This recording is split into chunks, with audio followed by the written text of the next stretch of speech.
If you heard about mini importation and you took the bold step to start your mini importation journey, here are the basic strategies that can help you advance in your mini importation journey.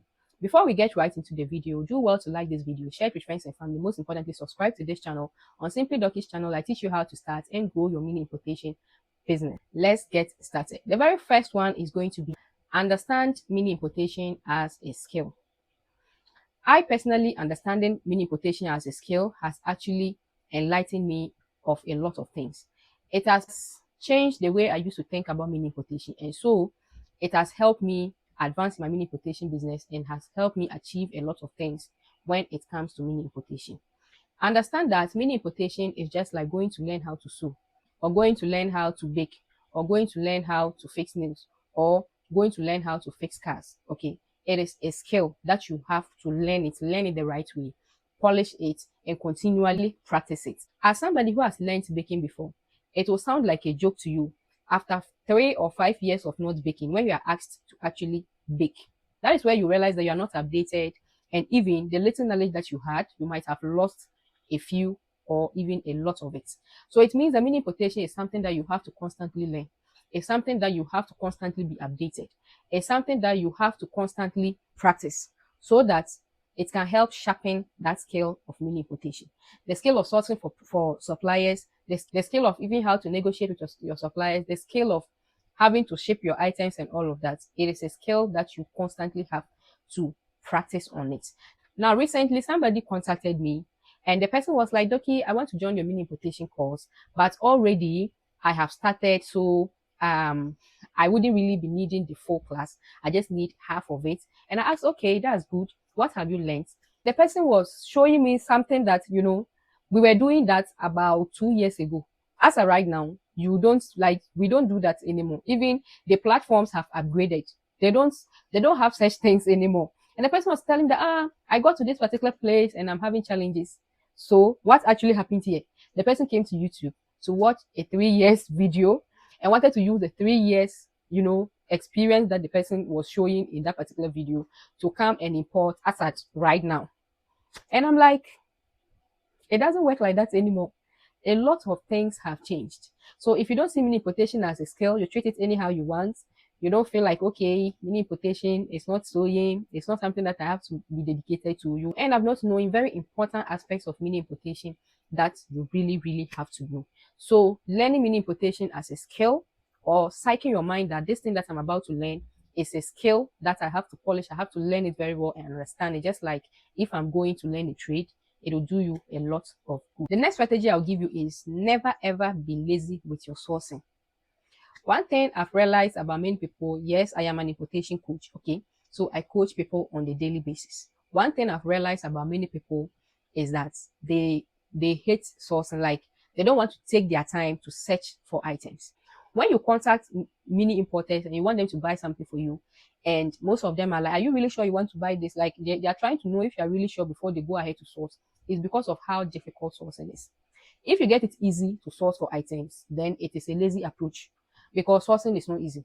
You have to search and search and search so that you can get the best price. You can get quality suppliers for your business. If you fail to source your items very well, you always end up paying higher for the price or getting very, very inferior goods. So in the process of searching for suppliers for particular items, whether you are going to buy and sell, you are going to run pre-orders, you are going to even buy for personal use or whatever, always not be lazy with your sourcing. Make sure you always get like 2 or 3 different suppliers for a particular item that you are sourcing. So let's say that you are sourcing for a sneaker. Make sure that you have 2 or 3 other suppliers apart from the one that you are deciding to buy from, because these people can disappoint you at the last minute. If you have these 3 suppliers available, it also gives you an opportunity to compare the prices and know which particular price is going to be of help to your business. Let's check the number of years suppliers have been in business. Make sure they are selling similar goods, because that mostly shows that they are real manufacturers, so that you can be able to get the best out of whatever thing that you are actually looking for. The next one is going to be get a clear business model. Now, after our mini importation, there are different things you can do with your mini importation. So you have to sit yourself down, see where your strengths and interest lies, then you can build on that. What will work for person A will not definitely work for you. What will work for the other person will not work for you. What you have seen working for others online will not work for you. what you have seen working for another person, even your neighbor, will not work for you. So always make sure that whatever business model that you want to take around mini importation, you have sat down, you have researched on it, you have interest on it, you are able to really run that business model. Whether it's going to be pre-order, you're going to be buying to sell, you're going to go into logistics, you're going to go into content creation, there are a lot of things around mini importation. Do well and know that this thing is my interest before you go into it. Now, the next one, I need not tell you. You should have known by now, but let me still hammer on it. Never ever make offline payments. Whether you're buying on 1688, Pindodo, Alibaba, understand the payment methods that are acceptable in these platforms and avoid going outside the platforms to make payments. When you're working on 1688, the approved ones are the ones that you get at the end of when you want to make payments. You always spell out the ones there. But the most popular ones that, in this part of our world, we can be able to make payments with is with Alipay or a Visa or MasterCard. Those are the easiest ways that you can actually do. So if you don't have a Visa or MasterCard, make sure you get it. If you don't have Alipay, get an Alipay account. One thing that most people get challenges with Alipay is passport verification. It doesn't cost much to get a passport, especially my Ghanaian people.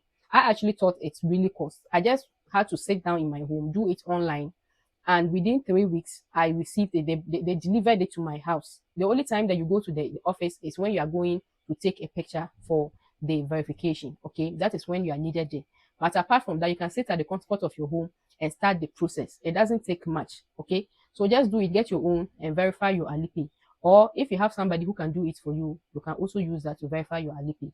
Now, when it comes to Pindodo, it works the same way as 1688. When it comes to Alibaba, most people have been asking me about this, about making payments with Alipay. Alipay is not a certified way of making payments on Alibaba. The certified way for us in this part of our world is Visa or MasterCard. So if you are using Alipay to make payments over there, it is a risk you are taking. But if you are doing that, make sure you know the implication of what you are doing. Always avoid offline payments. If you avoid offline payments and you get any issues with refund, any issues of money matters within these platforms, their system or their customer service can come in and fight your battle for you. But if you don't, it only means that your money is gone and you have lost money in your mini importation. Next one is don't follow trends. If you are going to be following the trend of like, what is this person selling? Let me go and bring it and come and sell. What is trending? Let me go and bring it and come and sell. What are these people doing? Let me also go and do some. You are going to be like messed up with your mini importation business. If you get a clear focus on what you are doing. Now, I'm not saying that if you see a strategy working for somebody, you can't try it out. You can try it out if it's something that is within what you are doing or it's something that is within your interest. Why not try? You can try it, but don't just be following trends blindly. Always try your best to work within how you have structured your mini importation business and avoid following trends. The next one is going to be always test buy. If you are buying something for the very first time, do well to buy in smaller quantity, see it, feel it, then you can go ahead to buy. Whatever images you see there, even if it's live picture, you haven't seen it. You haven't seen it. So always make sure you do test buying. One mistake most of us do is like you have seen an item, you want to purchase it, want to say it's a Pindodo or Alibaba. Then these suppliers are asking for very large minimum orders. You don't really know what to do. If they can't give you a sample to see how it looks like before you go ahead to buy, just avoid it. Yes, it's better that you thought that, okay, supplier too could have been a good supplier than the item arriving here and you can't do anything with it. Now, I'm not talking about direct suppliers. So let's say maybe a supplier that I have recommended that you have contacted and they are selling 100 pieces. It's 100 pieces they will sell for you. Like these are Shein Patchwork bills. It's 100 they will sell for you. No matter what you do, it's from 100 that they will sell to you. Okay, but those are recommendations. But I'm talking on these platforms like 1688, Pindodo, Alibaba.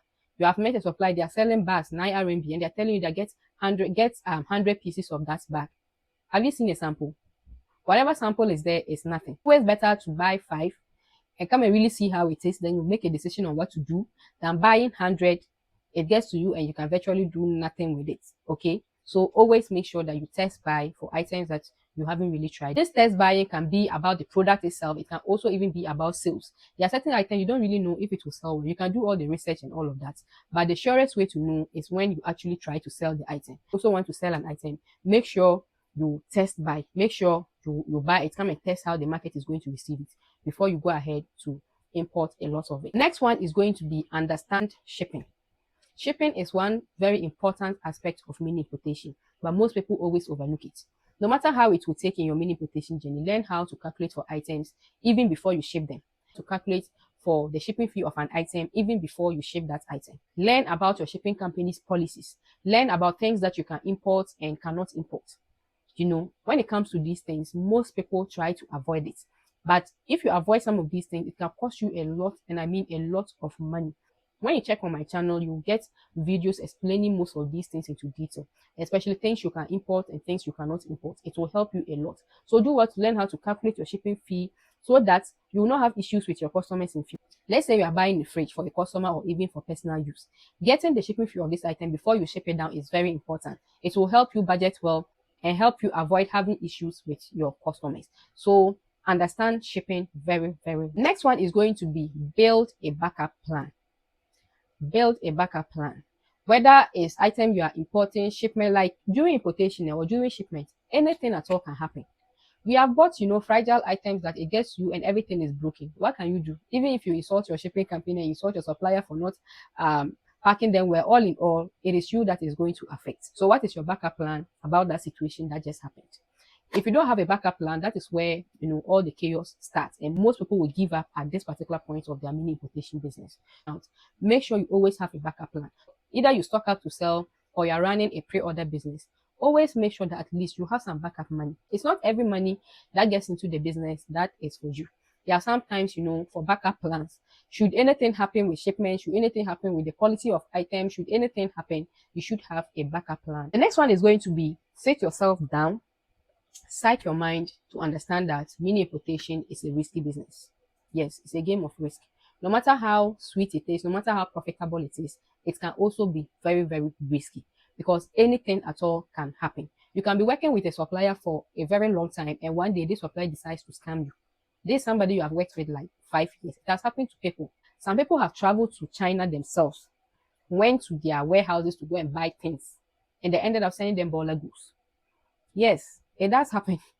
So this business itself is a highly, risky business that you should have the heart to contain it.